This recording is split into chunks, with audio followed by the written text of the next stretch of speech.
Have you ever really stopped to think about the architecture of a prayer? Today, we're going to do something a little different. We're not looking at theology, but at the powerful psychological blueprint hidden inside a simple morning prayer. We're going to deconstruct it, piece by piece, to see how it's actually designed to shape your entire day. So, what is the anatomy of a morning prayer like this one? Well, it's definitely not just a random collection of words. It's more like a carefully built mechanism. So let's pull it apart and see how it methodically shapes a person's mindset for the day ahead. What we find is that at its core, this prayer follows a classic three-act journey. It starts with gratitude, it builds to a central request, and then it concludes with a really powerful commitment. And believe me, this sequence is anything but random. Each act logically builds on the one before it. So first up, Act 1. All right, Act 1 is all about gratitude. And what's so fascinating here is that before asking for anything, and I mean anything at all, the prayer insists on building this solid foundation by just looking back and acknowledging what's already been given. It opens with this really clear declarative statement. Now, this isn't just some polite hello, it's an immediate psychological anchor. It sets a positive, receptive tone right from the get-go. But the prayer doesn't just hang out in this general state of gratitude for long, it gets very, very specific. And this is where the design gets really clever. It moves from a general feeling to a specific inventory, like a list. It names concrete things, the new day, life itself, the care you received through the night. This act of itemizing, of actually listing things out, grounds that abstract feeling of gratitude in tangible reality. It makes it feel potent and real. So what's the point of all this? Well, it's an intentional mental shift. It's about consciously moving from a mindset of scarcity, of what you don't have, to one of abundance. By starting with what you do have, you create this powerful emotional foundation for everything that's about to come next. Which brings us right to Act 2, the request. Now that foundation of gratitude is laid, the prayer pivots. It shifts focus from what you have externally to what you need.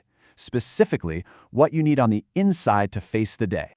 And just listen to the language here. The request is for an internal state, peace, and it's explicitly framed as a shield against those internal struggles we all face, right?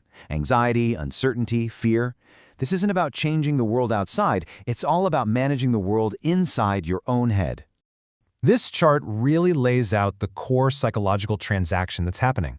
The prayer specifically names the challenge, anxiety, uncertainty, fear, and then it requests its direct positive counterpart, peace, understanding, joy.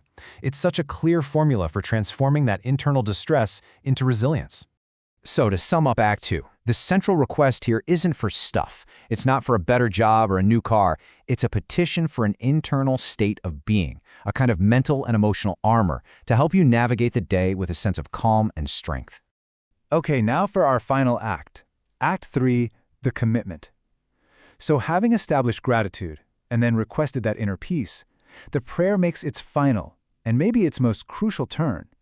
It moves from receiving to giving, from an internal state to outward action. This last line, this is the call to action. And that verb, reflect, is everything. It implies that the peace and gratitude you just cultivated, that's not just for you to keep.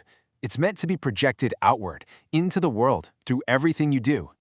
This commitment basically becomes a simple two-part mission for your day. Reflect light and reflect love. All of a sudden, the rest of your day isn't just a to-do list. It's an opportunity to embody this very specific, positive intention. So ultimately, the prayer concludes by transforming a personal request into a public promise. It's a dedication of the self to being a constructive, positive force in your interactions with others. See how that works? The inner peace from Act 2 becomes the fuel for the outward action in Act 3. So when you zoom out and look at the whole narrative arc, you see this really clear and powerful progression. It starts with gratitude, looking at the past and the present.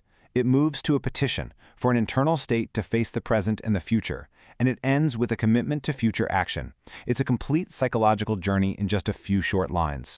And this brings us to a bigger question, one that really applies to anyone, no matter what you believe. This prayer, at its core, is a kind of technology for setting intention. It really forces you to ask, what if you started every day by consciously defining your gratitude, your inner needs, and your commitment to others? How might that simple act of intention fundamentally change the day that follows?